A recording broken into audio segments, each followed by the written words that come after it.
How to change your age in TikTok? Let's jump right into the steps. First, you want to go ahead and tap on your profile that is on the bottom right corner. Tap on 3 horizontal lines on the top right corner. Then tap on Settings and Privacy. Now tap on Account. Tap on User Information. Now when you proceed to change your date of birth, when you tap on it, it will say you can change date of birth.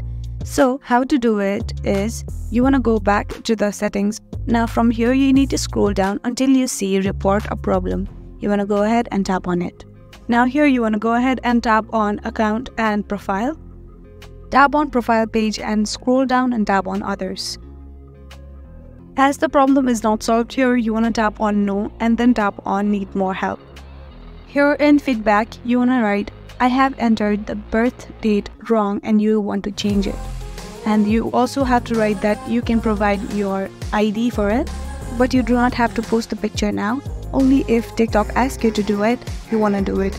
After some time after you submit this, TikTok will reach out to you and then you will be able to change your birth date. After you're done writing, you want to scroll down and tap on Submit. And that is how you can change your age in TikTok. I really hope this video helped you out. Thank you so much for watching till the very end.